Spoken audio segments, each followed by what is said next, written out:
Muy buenos días, aquí estamos de nuevo, me alegro de veros y de veras. Bueno, hoy nos tocaba seguir con lengua, la página 81, el significado de las palabras. Entonces, os había pedido simplemente que hicierais un resumen o esquema de estos contenidos y luego la actividad última que tenemos, la actividad 1, que está al final de la página. Entonces, si os parece, explico un poquito los contenidos, ¿vale? Lo primero que tenemos que hacer es saber distinguir entre el significado y el significante de una palabra. Todas las palabras tienen esos dos componentes, significado y significante. ¿A qué llamamos significado? A la realidad a la que hacen referencia. Y llamamos significante al elemento fonético que conforma la palabra. Os pongo un ejemplo, que lo entendáis. Cuando decimos árbol, la palabra árbol tiene dos componentes. Por un lado, la cadena sonora, árbol, A-R-B-O-L, que sería el significante, como el cuerpo. Y por otro lado, la realidad a la que hace referencia. Todo el mundo sabe lo que es un árbol, ¿verdad? Eh, Ese ser vegetal que está formado por las raíces, por el tronco y por la copa. Bien, pues entonces la palabra tiene dos vertientes. Por un lado, el sonido que hace referencia a la realidad, ¿vale? Significante y significado. Después habla de relaciones entre palabras. Y hablamos de monosemia y de polisemia. ¿Cuáles son las palabras monosémicas? Mono significa uno, poli significa varios. Entonces una palabra monosémica es aquella que posee solamente un significado, no posee más de un significado. Y la palabra polisémica es aquella que para un solo significante tiene varios significados. Pongo un ejemplo. En el libro viene un ejemplo muy claro. Plutonio. Cuando alguien dice plutonio, esa palabra tiene un significante y un significado. Es decir, plutonio no significa más de una cosa. Entonces, cuando en esa cadena sonora, plutonio, P-L-U-T-O-N-I-O,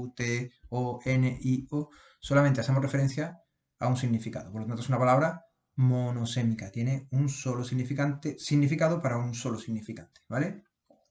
¿Cuáles son las palabras polisémicas? Las que para un solo significante, es decir, para un solo conjunto de sonidos, tiene varios significados. Y siempre ponemos el mismo ejemplo. Banco. Banco es solo un significante. Sin embargo, tiene muchos significados. ¿Qué puede ser banco?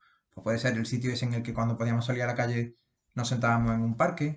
O puede ser el lugar en el que se hace una operación bancaria, se saca dinero, se hace una transferencia, etcétera, etcétera. O puede ser también un conjunto de peces, un banco de peces. Por lo tanto, para un solo sonido, banco, muchos significados. Eso es una palabra polisémica. Sema, semainen en griego significa significar.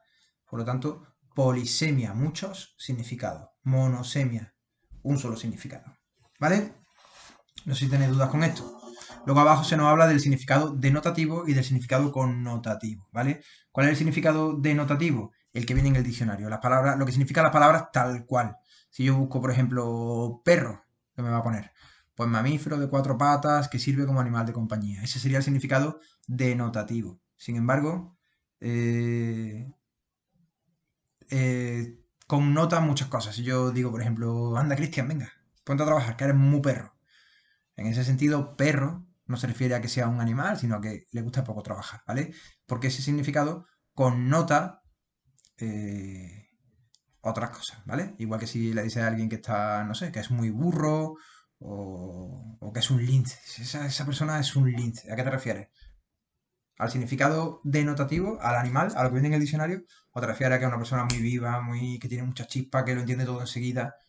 ¿Vale? Significado denotativo y connotativo. Por lo tanto, hacéis un esquemita de esto. Significado de las palabras. Habláis de significante y significado. Luego habláis de palabras monosémicas y polisémicas. Y por último habláis de significado denotativo y significado connotativo.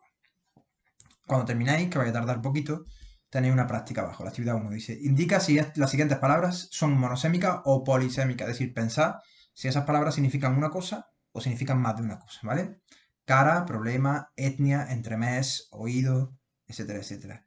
Si hay algo que no entendéis, alguna palabra que no sabéis bien lo que significa, la buscáis en el diccionario, ¿vale?